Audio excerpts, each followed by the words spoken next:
ഗാസയിൽ വെടിനിർത്തൽ ചർച്ചയ്ക്ക് തയ്യാറാകണമെന്ന് ഹമാസിനോടും ഇസ്രായേലിനോടും മധ്യസ്ഥ രാജ്യങ്ങൾ അഭ്യർത്ഥിച്ചു. അമേരിക്കയും ഖത്തറും ഈജിപ്തുമാണ് സംയുക്ത പ്രസ്താവന പുറപ്പെടുവിച്ചത്. യുദ്ധം പശ്ചിമേഷ്യയിലാകെ പടരുമെന്ന ആശങ്കയ്ക്കിടെയാണ് അമേരിക്കയും ഖത്തറും ഈജിപ്തും ചേർന്ന് വെടിനിർത്തൽ ചർച്ചകൾ പുനരാരംഭിക്കാൻ ശ്രമിക്കുന്നത്. ഇസ്രായേലും ഹമാസും എത്രയും പെട്ടെന്ന് വെടിനിർത്തൽ ചർച്ചയ്ക്ക് തയ്യാറാകണമെന്ന് മൂന്ന് രാജ്യങ്ങളും ചേർന്ന് തയ്യാറാക്കിയ സംയുക്ത പ്രസ്താവനയിൽ ആവശ്യപ്പെടുന്നു. ഓഗസ്റ്റ് 15 ദോഹയിലോ കൈറോയിലോ ചർച്ച നടക്കും. ചർച്ചയ്ക്ക് പ്രതിനിധികളെ അയക്കാമെന്ന് ഇസ്രായേൽ പ്രധാനമന്ത്രി ബെഞ്ചമിൻ നെതന്യാഹുവിന്റെ ഓഫീസ് അറിയിച്ചു. ഹമാസിന്റെ പ്രതികരണം ഇതുവരെ വന്നിട്ടില്ല. പുതിയ ഹമാസ് മേധാവി യഹ്യ സിൻവാർ എന്ത് നിലപാടെടുക്കുമെന്ന് ലോകം കാത്തിരിക്കുകയാണ്. അതേസമയം മുൻ ഹമാസ് തലവൻ ഇസ്മായിൽ ഹനിയുടെ വധത്തിനുള്ള തിരിച്ചടിയിൽ നിന്ന് പിന്നോട്ടില്ലെന്ന് ഇറാനും ഹിസ്ബുള്ളയും ആവർത്തിക്കുന്നുണ്ട്. പ്രത്യാക്രമണ ഭീഷണിയെ തുടർന്ന് US സെൻട്രൽ കമാൻഡ് മേധാവി മൈക്കൽ കുർല വീണ്ടും ടെല്ലവീവിലെത്തി. ഒരാഴ്ചക്കിടെ ഇത് രണ്ടാം തവണയാണ് മൈക്കൽ കുർല ഇസ്രായേൽ എത്തുന്നത്. ഇന്ന് ഗാസയിലെ ഖാൻ യൂനിസിൽ 30 ഇടങ്ങളിൽ ഇസ്രായേൽ ബോംബിട്ടു. നിരവധി പേർ കൊല്ലപ്പെട്ടു. കരമാർഗവും ഖാൻ യൂനിസിൽ ആക്രമണം കടുപ്പിക്കുന്നുണ്ട്.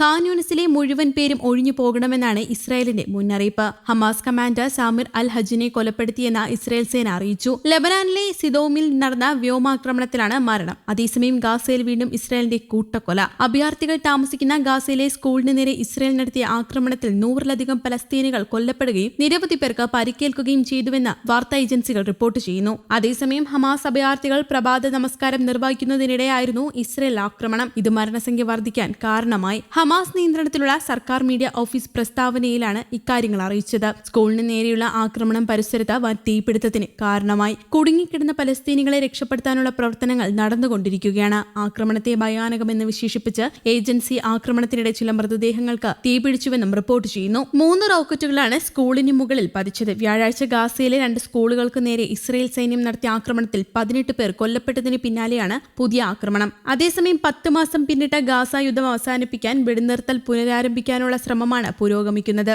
US, ഖത്തർ, ഈജിപ്ത് എന്നീ രാജ്യങ്ങളുടെ സംയുക്ത ആഹ്വാനത്തിന് അനുകൂല പ്രതികരണമാണ് ലഭിക്കുന്നത്. പ്രതിനിധി സംഘത്തെ അയക്കാമെന്ന് ഇസ്രായേൽ വ്യക്തമാക്കിയിട്ടുണ്ട്. ഹമാസ് സംഘത്തെ പങ്കെടുപ്പിക്കാൻ എല്ലാ നീക്കവും നടത്തുമെന്ന് ഖത്തർ ഉറപ്പു നൽകിയതായി വൈറ്റ് ഹൌസ് സുരക്ഷാ വക്താവ് ജോൺ കിർബി പറഞ്ഞു. വെടിനിർത്തൽ കരാറിന് വഴങ്ങാതിരുന്ന ഇസ്രായേൽ മന്ത്രി സ്മോട്രിക്കിന്റെ പ്രസ്താവനയും വൈറ്റ് ഹൌസ് വിമർശിച്ചു. അതിനിടെ ലെബനാനിലെ സിദോനിൽ Hamas field commander Samir Mahmoud al Hajj Israel വ്യോമാക്രമണത്തിൽ കൊല്ലപ്പെട്ടു. ഇതിനു മറുപടിയായി ഇസ്രായേൽ സൈനിക കേന്ദ്രങ്ങൾക്കു നേരെ ഹിസ്ബുള്ള വ്യാപക റോക്കറ്റ് ആക്രമണം നടത്തി. ഗാസയിലും ഇസ്രായേൽ ആക്രമണം രൂക്ഷമായി തുടരുകയാണ്. 3 ദിവസത്തിനിടെ 80,000-ലേറെ പേർ മധ്യ ഗാസ വിട്ടു. ഇസ്രായേലിനുള്ള $3.5 ബില്യൺ അമേരിക്കൻ ആയുധങ്ങൾ അടുത്ത കാലത്തൊന്നും അനുവദിക്കാനില്ലെന്നും റിപ്പോർട്ടുണ്ട്.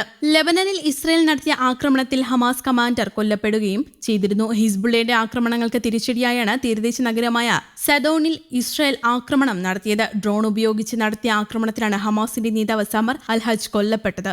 News desk Kerala Kaumudi.